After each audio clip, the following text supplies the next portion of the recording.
बिस्मिल्लाहिर्रहमानिर्रहीम। अस्सलाम वालेकुम नाज़रीन, एग्रीकल्चर रेवोल्यूशन के साथ मैं हूं आपका मेज़बान सदाकत अली। मोहतरम काश्तकार भाइयों, आज की इस वीडियो में हम बात करेंगे कि गंदम की फसल में जिंक कब इस्तेमाल किया जा सकता है, इसकी क्या फ़ायदे है, क्या फ़ायदे पहुँचते हैं और इसको कितनी मिकदार में इस्तेमाल करना चाहिए। आया हम इसको स्प्रे भी कर सकते हैं और कितनी मिकदार में कर सकते हैं। गंदम के किस मरले पर इसको स्प्रे किया जा सकता है ताकि हम अच्छी पैदावार हासिल कर सकें। तो मोहतरम काश्तकार भाइयों, जैसे कि दूसरी DAP, यूरिया और कैनगोरा वाली खादें इस्तेमाल की जाती हैं, बिल्कुल इसी तरह जिंक का भी इस्तेमाल किया जाता है। इसकी फ़ायदे है, इसके इस्तेमाल से हम काफ़ी हद तक जो पैदावार उसमें इजाफ़ा कर लेते हैं और जो ख़ास तौर पर इसकी अहमियत का अंदाज़ा इस तरह कर सकते हैं कि जो हमारे गंदम में सिट्टे बन रहे होते हैं उसकी तादाद में इजाफ़ा करता है। तो मोहतरम काश्तकार भाइयों, बताता चलूँ कि जैसे कि पिछली वीडियो में हमने बात की थी कि जो बुराना इस्तेमाल किया जाता है उससे दानों की तादाद में इजाफ़ा हो जाता है, हम काफ़ी हद तक जो दाने हैं ज़्यादा हासिल कर पाते हैं। तो बिल्कुल इसी तरह जब हम जिंक का इस्तेमाल करते हैं तो हमारे गंदम की फसल में जो सिट्टों की तादाद में इजाफ़ा होता है, हम भरपूर सिट्टे हासिल कर पाते हैं। तो मोहतरम काश्तकार भाइयों, इस हवाले से मेरा सबसे पहला मशवरा ये होता है कि आप जब भी कोई भी फसल काश्त करें तो उससे पहले अपनी ज़मीन का तजिया करवा लें।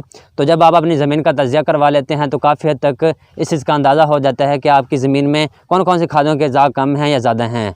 तो उस सूरत में इस चीज़ का अंदाज़ा हो जाएगा कि आपकी फसल में या आपकी ज़मीन में नाइट्रोजन की कमी है या जो उसके अलावा हमारे जिंक की कमी है, बोरान की कमी है या पोटाश की कमी है।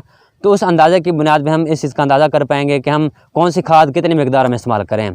तो मोहतरम काश्तकार भाइयों, जैसे कि DAP वगैरह दूसरी इस्तेमाल की जाती हैं तो उनकी मिकदार ज़्यादा इस्तेमाल की जाती है, लेकिन जो जिंक है इसकी कम मिकदार इस्तेमाल की जाती है। तो इसका मतलब ये नहीं है कि हमने जिंक इस्तेमाल नहीं करना।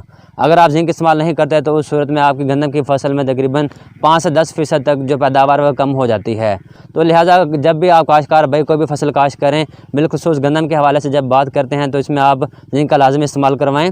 तो मोहतरम काश्तकार भाइयों, हमारे यहाँ गंदम काश्त कर दी गई है तो उस हवाले से अक्सर काश्तकार भाई सवालत कर रहते हैं कि हम गंदम की फसल पर किस मरले पर या किस तरीके से इसको इस्तेमाल किया जा सकता है।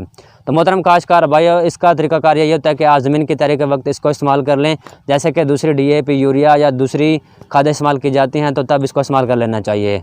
तो इस हवाले से अक्सर काश्तकार ये सवाल करते हैं कि हम ज़मीन की तैयारी के वक्त इसको इस्तेमाल नहीं कर पाए तो अब क्या तरीकाकार करना चाहिए। तो मोहतरम काश्तकार भाइयों, इसका आप फ्लड भी कर सकते हैं, इसके अलावा इसको फोलेट स्प्रे तौर पर भी किया जा सकता है।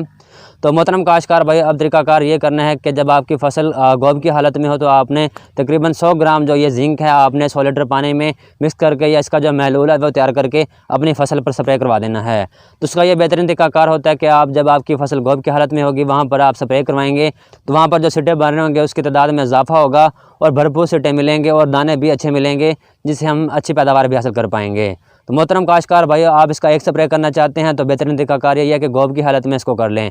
लेकिन अगर आप इसके 2 से 3 स्प्रे कर लेते हैं तो काफ़ी हद तक 5 से 10% तक जो आपकी पैदावार है वो बढ़ जाती है। तो इसकी अहमियत का अंदाज़ा कर सकते हैं कि जैसा दूसरी खादें इस्तेमाल की जाती हैं तो बिल्कुल ये भी इस्तेमाल कर लेने चाहिए ताकि आप गंदम से अच्छी पैदावार हासिल कर सकें।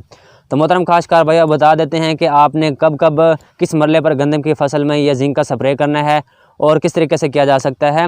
तो मोहतरम काश्तकार भाइयों, इसमें आपने पहली कोशिश करनी है कि जब आप पहला स्प्रे करना चाह रहे हैं तो शुरू में जब आपकी फसल तकरीबन 25 से 30 दिन की हो चुकी हो तब आप ये स्प्रे कर सकते हैं। तो यहाँ पे आप देख सकते हैं कि तकरीबन अभी ये जो फसल काश्त की गई है इसको तकरीबन 25 दिन को हो चुके हैं। तो मोहतरम काश्तकार भाइयों, आप भी कोशिश करें कि जब आपकी तकरीबन 20 से 25 दिन की हो चुकी हो या 30 दिन की हो चुकी हो या 35 दिन की हो चुकी हो तो तब आप पहला स्प्रे कर दें।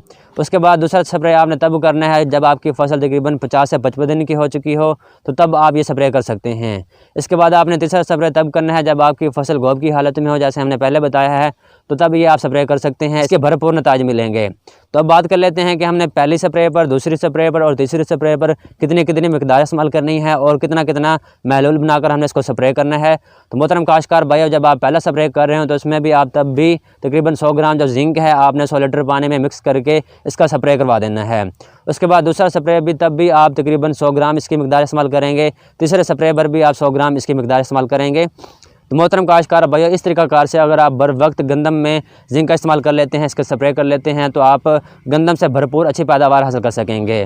तो मोहतरम काश्तकार भाइयों, इसका एक ये फ़ायदा होगा कि अगर आप ज़मीन की तैयारी के वक्त इसको ज़मीन में नहीं डाल सके, या इसका भी ये फ़ायदा होगा कि अगर आप इसको फोलेट तौर पर स्प्रे करेंगे तो डायरेक्ट ये जो आप जिंक इस्तेमाल करेंगे तो पत्तों में जज़ब हो जाएगी, पत्ते वहाँ पर लश ग्रीन हो जाएंगे और वहाँ पर आपको अच्छी पैदावार भी मिलेगी, सिट्टे जो बनेंगे और वहाँ पर जो आपको दाने मिलेंगे वो भी भरपूर मिलेंगे और जो सिट्टों की तादाद में इजाफा हो जाएगा वो भी बेहतरीन होगा और आप यकीनन अच्छी पैदावार भी हासिल कर सकेंगे।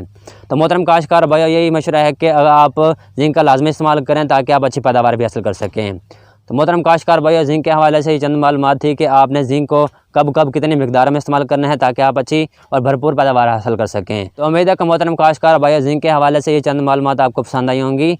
अगर पसंद आई तो इसको लाइक भी करें, शेयर भी करें ताकि दूसरे काश्तकार भी इन मालूमात से फ़ायदा उठा सकें। और इस तरह की मज़ीद मालूमात के लिए हमारे चैनल एग्रीकल्चर रेवोल्यूशन को भी सब्सक्राइब करें और इसी के साथ हमें इजाज़त दें। अल्लाह हाफ़िज़।